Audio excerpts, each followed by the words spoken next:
Iran ने भी दावा किया है कि एयर डिफेंस सिस्टम ने F-15 फाइटर जेट को मार गिराया। कुवैत में ईरान ने अमेरिकी दूतावास को भी टारगेट किया। हमले के बाद अमेरिकी एम्बेसी में आग लग गई। एम्बेसी ने लगातार हमले का अलर्ट जारी करते हुए लोगों से दूतावास नहीं आने को कहा। सऊदी अरब पर भी ईरान के ताबड़तोड़ हमले जारी हैं। सऊदी अरब की अरामको रिफाइनरी पर ईरान ने शाहेद ड्रोन से हमला किया। हमले के बाद दुनिया की सबसे बड़ी तेल रिफाइनरी बंद कर दी गई। सऊदी की राजधानी रियाद में 5 स्टार होटल को भी ईरान ने निशाना बनाया। दुबई और दोहा में भी ईरान अटैक कर रहा है। हमलों के बीच कतर एयरपोर्ट पूरी तरह बंद कर दिया गया है। अगले आदेश तक कतर एयरपोर्ट से सारी उड़ानें स्थगित कर दी गई हैं। जंग तीसरे दिन और भी विध्वंसक हो गई है। न अमेरिका और न ही इजराइल रुक रहे हैं और न ही ईरान झुकने को तैयार है। ईरान के बारूदी पलटवार से पूरे मिडिल ईस्ट में तबाही मची हुई है। ईरान चुन चुनकर मिडिल ईस्ट में अमेरिकी ठिकानों पर हमले कर रहा है।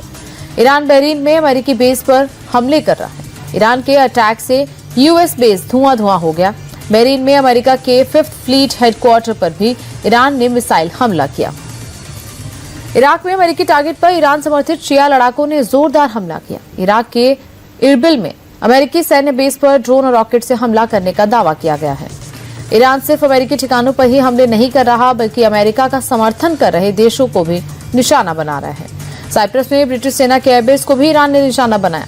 वहीं ब्रिटिश सेना के बेस पर ड्रोन अटैक में बड़े नुकसान की खबर है और इस हमले से बौखलाया ब्रिटेन ईरान के खिलाफ युद्ध में कूद सकता है।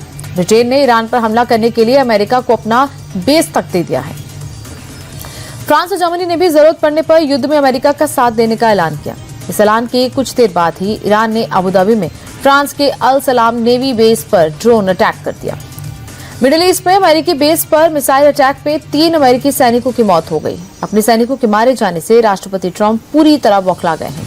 ट्रंप ने कहा कि अब ईरान पर हमले और ज्यादा बढ़ेंगे। युद्ध 5 हफ्ते तक चलेगा, जब तक अमेरिकी सैनिकों की मौत का बदला नहीं ले लिया जाएगा। वहीं ट्रंप ने खामेनेई के संभावित उत्तराधिकारी को भी मार गिराने का दावा किया है। ट्रंप ने कहा कि दूसरे और तीसरे दावेदार को रास्ते से हटा दिया गया है। इजराइल में भी ईरानी हमले में बहुत बड़ा नुकसान हुआ।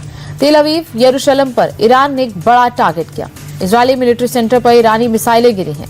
IRGC ने इजरायली मिसाइलों के लिए मिलिट्री बेस से दूर रहने की भी चेतावनी जारी की है। ईरान ने तेल अवीव, यरूशलेम और हाइफा शहर को टारगेट कर खैबर बैलिस्टिक मिसाइलें दागी हैं, तो दूसरी ओर तेहरान समेत ईरान के कई शहरों पर अमेरिका और इजराइल के ताबड़तोड़ हमले जारी हैं।